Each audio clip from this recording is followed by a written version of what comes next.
Okay, so the next video is going to be about a photographer. How does a photographer create a schedule that can be booked, right? This is the dashboard, the photographer's creator's dashboard is what I'm calling it, because it's not just for photographers. There are a lot of different people who can take use of these tools. But let's go ahead and just say the back end. If you want to create a bookable object or bookable location, what you're going to do in your dashboard is you're going to go into schedule, and I haven't created any locations yet, because I'm just going to be using this as a guide here. So I'm currently it says that my public location is London, right? I'm in the London, my primary city is what it's called, is London. So over here I'm just going to show me my public locations in my city, and I'll get to that in the next video. Check out what's the difference between a public, private, and secret location. They all have different purposes, and you can use all three of them. But you, as a creator, you can add a schedule in any public location that anybody has created.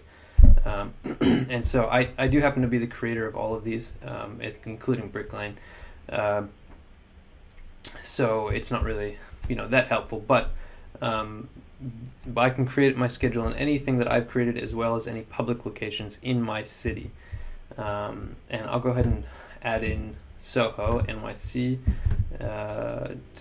May 30th, whatever. This is basically just going through the whole thing. You're going to put in the date. I want it to be on May 30th. I want my start time. I want to start work at let's say 3 p.m. and I want to finish at 6:30. Let's say 6:30.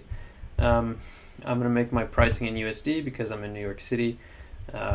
Current price for booking, I can make it anything. Deposit. This is the deposit, right, for the booking.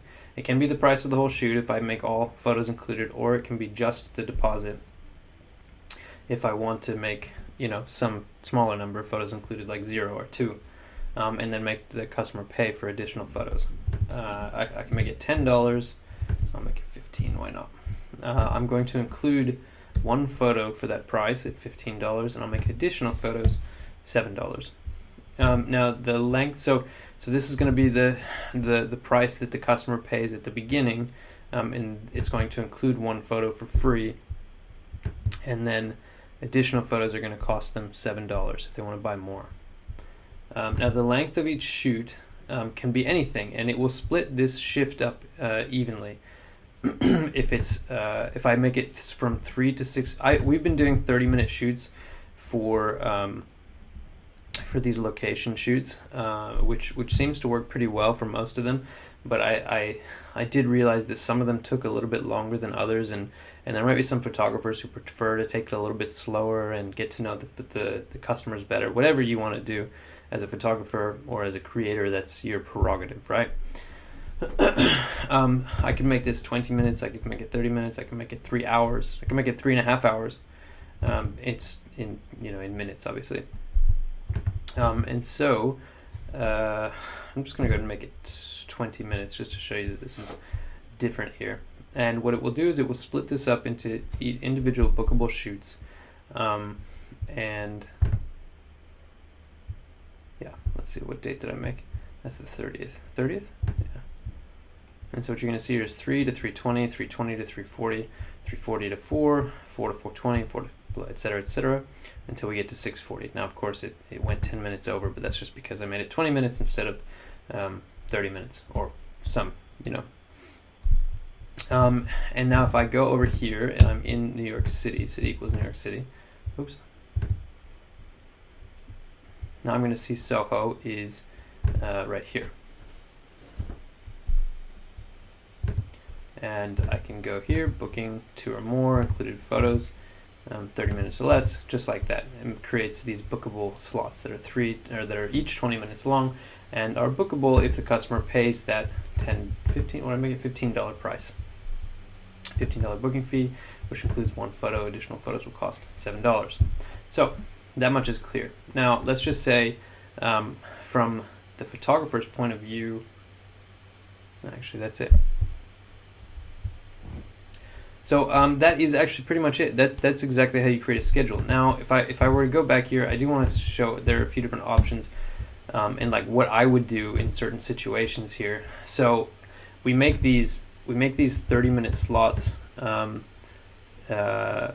Excuse me. We make these 30-minute slots, these locations for 30. Man, I'm all over the place.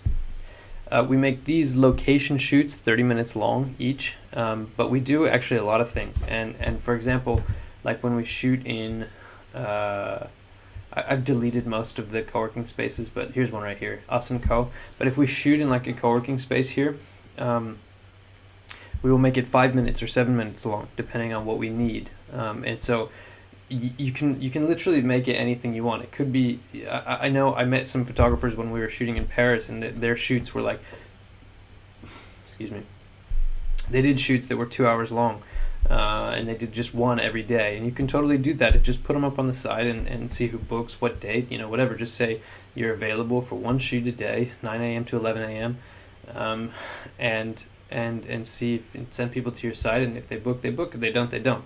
That's kind of, or you can do it like where you try to do a whole bunch, where we did really well with like 4 hours at a time, like 30-minute slots, so like 8 shoots in a day, and we just try to hit them one after another. Sometimes we do 2 locations of that in a single day, and it worked pretty well. So these are basically all of the different options, and I'll go ahead and leave this video with that. This is how you, photographer or creator, can create their schedule. This can be a videographer too, by the way. I don't think I mentioned that, is that we support video now as well.